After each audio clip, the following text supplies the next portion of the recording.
نے سورہ نساء مکمل تلاوت کی ہے اور سورہ مائدہ کا کچھ حصہ۔ اس میں اللہ عز و جل کے بہت اہم پیغامات گھریلو زندگی کے متعلق شروع میں آئے ہوئے ہیں۔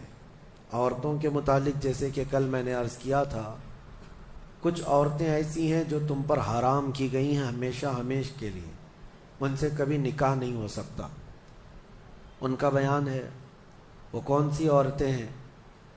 اللہ تعالیٰ فرماتا ہے حرمت علیکم امہاتکم و بناتکم و اخواتکم و عماتکم و خالاتکم، یہاں تک تمہارے اوپر تمہاری مائیں حرام ہیں، ماں سے کبھی نکاح نہیں کر سکتا، اور تمہاری بہنیں تمہارے لیے حرام ہیں، مائیں حرام ہیں، بہنیں حرام ہیں، بیٹیاں تمہارے اوپر حرام ہیں، اپنی بیٹی سے کوئی نکاح نہیں کر سکتا۔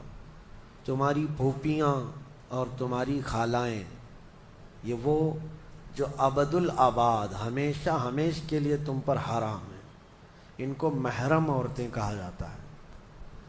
ان سے پردہ بھی نہیں ہے، باپ کا اپنی بیٹی سے نہیں ہے، بیٹے کا اپنی ماں سے نہیں ہے، اسی طرح بہن کا بھائی سے نہیں ہے۔ یہ محرم عورتیں ہیں جن سے نکاح کبھی نہیں ہو سکتا۔ اس کے علاوہ کچھ اور بھی ہیں، یہ 5 تو میں نے بتایا، ماں، بیٹی، بہن، پھوپھی اور خالہ، یہ 5 ہوئی۔ اب آگے رب تعالیٰ فرماتا وَأَخَوَاتُكُم مِّنَ الرَّضَاعَةِ، یعنی دودھ شریک بہن ہے، یعنی تمہارے ماں کا دودھ کوئی اور لڑکی پی ہے تو وہ تمہاری رضائی بہن ہو گئی، یا تم نے کسی خاتون کا دودھ پیا تھا اپنی ماں کے علاوہ، اپنی ماں کے علاوہ کسی اور کا دودھ پیے تھے، تو اس عورت کی جو بیٹی ہوگی وہ تمہاری رضائی بہن ہوگی، اس سے کبھی نکاح نہیں ہو سکتا۔ یہ رضائی بہن، دودھ شریک بہن اس کو کہا جاتا ہے۔ پھر 7ویں نمبر پر وَأُمَّهَاتُ نِسَائِكُمْ، اور تمہاری بیویوں کی مائیں، یعنی ساس سے کبھی نکاح نہیں ہو سکتا، حتیٰ کہ اگر تمہاری بیوی کو تم نے طلاق دے دیا، ختم ہو گئی، یا پھر انتقال بھی ہو گیا بیوی کا، تب بھی اس بیوی کی ماں سے کبھی نکاح تمہارا جائز نہیں ہے، وہ ماں کے درجے میں ہو گئی، کیونکہ ماں اور بیٹی کو نکاح میں جمع کرنا جائز نہیں ہے۔ وَرَبَائِبُكُمُ اللَّاتِي فِي حُجُورِكُم مِّن نِّسَائِكُمُ اللَّاتِي دَخَلْتُم بِهِنَّ، یا پھر وہ لڑکی جو تمہاری خود کی تو نہیں ہے لیکن تمہاری بیوی کی لڑکی ہے، یعنی کسی اور شوہر سے ہوئی ہوگی، اس لڑکی کے ساتھ نکاح بھی تمہارا کبھی جائز نہیں ہوگا۔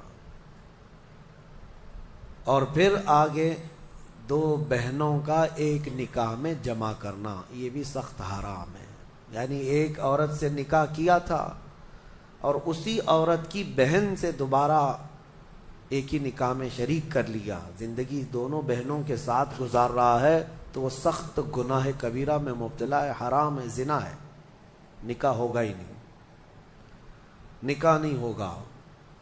دوسری بہن کے ساتھ جو اس نے نکاح کیا وہ نکاح منعقد ہی نہیں ہوا، اس نے اس کے ساتھ زنا کیا۔ تو یہ عورتیں ذہن میں رہیں۔ بعض لوگ پھر ہم سے یہ بھی سوال کرتے ہیں، چاچا کی بیٹی سے، ماموں کی بیٹی سے، پھوپھی کی بیٹی سے نکاح جائز ہے یا نہیں؟ تو ہندوؤں کے ہاں کچھ چیزیں اس طرح کی مانی جاتی ہیں کہ ان کے ہاں چاچا کی بیٹی سے نکاح نہیں ہوتا، لیکن اسلام میں ایسا نہیں ہے۔ صرف تمہاری سگی بہن سے نکاح جائز نہیں، باقی جو تمہارے کزنز ہیں، یعنی چاچا کی بیٹی، پھوپھی کی بیٹی، ماموں کی بیٹی، خالہ کی بیٹی، ان سب سے نکاح جائز ہے، ان سب سے نکاح جائز ہے۔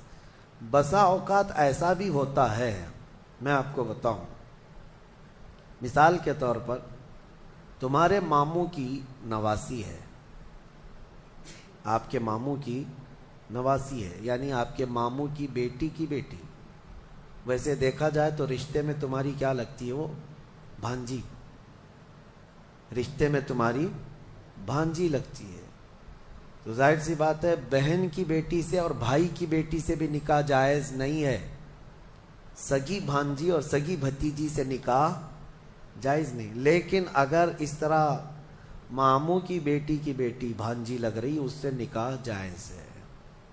اسی طرح پھوپھی کی نواسی یا پوتی ہے اس سے بھی تمہارا نکاح جائز ہے.